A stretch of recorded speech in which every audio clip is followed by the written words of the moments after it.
Imagine watching television late at night. You're alone in the dark, settling in, when the signal suddenly cuts out. The screen glitches, and a masked figure appears, laughing, talking nonsense, moving erratically. This actually happened. In November 1987, television was an institutional, strictly one-way medium. When you turned on your TV, you trusted that the broadcast was controlled exclusively by professionals safely inside a studio. That trust briefly broke during a sports broadcast in Chicago. For a few seconds, the screen cut to black, and viewers saw a bizarre masked figure thrashing in front of a rotating background.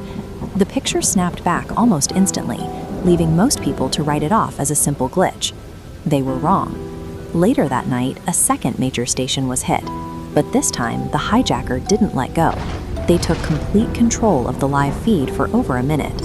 This image of a figure wearing a Max Headroom mask was broadcast straight into thousands of homes. The voice was severely distorted. He rambled, mocked the viewers, and the tape ended with the figure screaming and laughing while someone off camera repeatedly hit him with a fly swatter. People were terrified. They were watching a professional broadcast, and suddenly an unexplainable, chaotic intruder had broken directly into their living rooms. Overriding a live television signal isn't something a teenager does from a basement. It is a federal crime that requires an almost impossible level of technical capability. The impact of the Max Headroom broadcast stems exactly from that contradiction.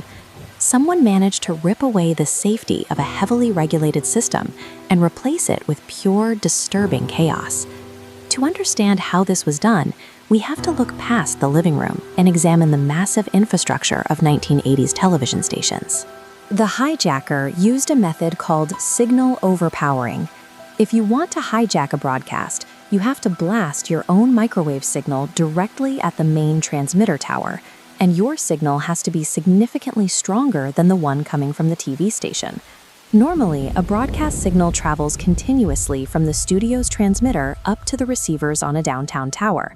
The hijacker intercepted this. They fired a concentrated beam of data that hit the receiver dish with so much power it entirely replaced the studio's feed. Generating that kind of localized power requires massive, heavy microwave dishes, high-voltage power sources, and transmission hardware normally reserved for professional telecommunications companies. You also need perfect geography.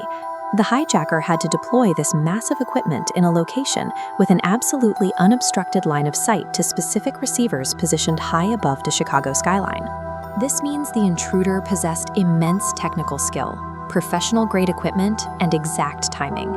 This was a highly calculated engineering operation. Authorities immediately launched a massive response. The Federal Communications Commission sent out experts to track down the broadcast pirate. But here is the investigative paradox.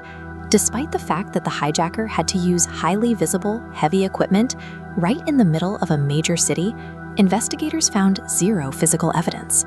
This led to the first major theory, the skilled insider. The most logical suspects were disgruntled broadcast engineers who already had access to the necessary hardware and knew exactly where the tower receivers were pointed. Others suspect it was an underground performance art piece meant to mock television culture. But if the goal was to reach a wide audience, it is baffling that the artist never stepped forward to claim credit. The third possibility is much colder.